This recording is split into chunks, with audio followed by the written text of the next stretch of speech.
I haven't posted a video in a while, and I thought I'd post a little bit of a devlog here, just what I've been working on. So I have actually been teaching myself a little bit more in-depth Godot, and that's been great. There's been a whole lot of new resources out there, and I've been going through some great resources by Heartbeast and paid material. I fully recommend that. And what I've been working on is an old school homage to this game right here. And if I just turn the sound on, actually it's probably not capturing the desktop sound. It might be. I'll get a nice little intro. I'll skip all this.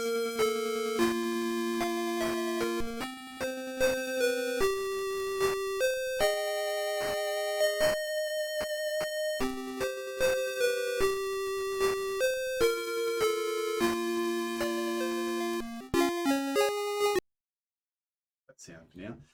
So what we got is Simple Town.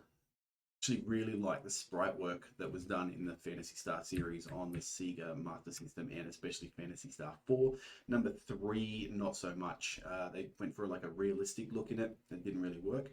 But what I especially appreciate about the first Phantasy Star is these first-person dungeons, and they were exciting back in 1988.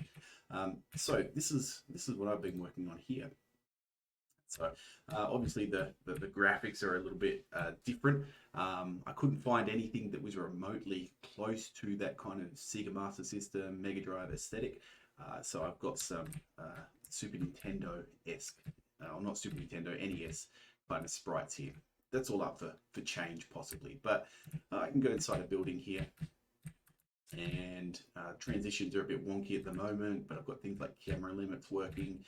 There'll be someone behind there. There's no collisions on anything really. I can leave, and if I walk all the way up here, just walk through the buildings at the moment, but I can go into here and it transitions into a first-person dungeon crawl.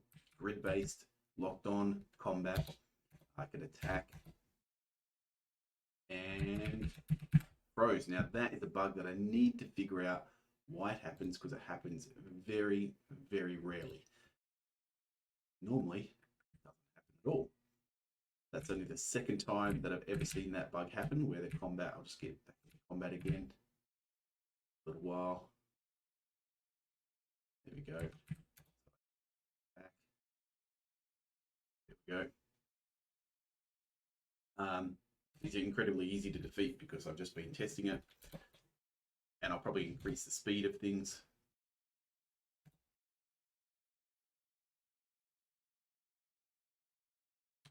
Now I'll just quit out and run it again because I forgot to actually put that overlay. I'll do it now. Dungeon test, dungeon status overlay, status layer.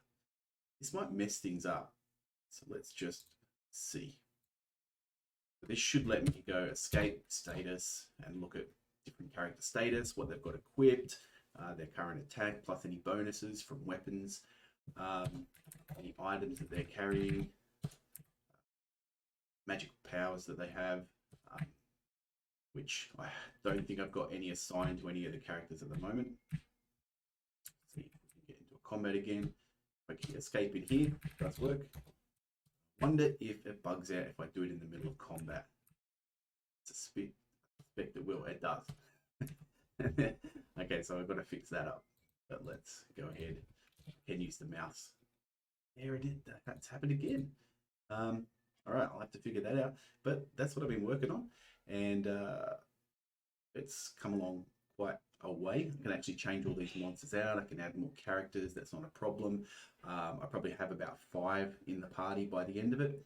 It looks like I could fit 6 on. I'm not too sure. I think 5's a good number, 4 or 5. And that'll be it. There is also an overworld, which is currently, I was trying to figure out whether I should use this tile set or this one here. When the character enters this area here, this is just a test, of course, it'll change what enemies they can actually fight. So Currently there's one called Ghost Enemy, which isn't a ghost, it's actually a vampire. I was just using that to test different sprites, but I can click on it. You can see we've got all this stuff here. So how much health it has, its name, does it drop an item, how much experience it's worth, gold it's worth, what texture it uses, does it have a basic attack, or does it have any other powers that it can pick from during combat. And everything seems to be working well, except that issue, which I've never had before until I started recording this video, and now it's done it twice. So that's something for me to work on, but I'll post some regular updates here on what's happening with this and how it's going in the future.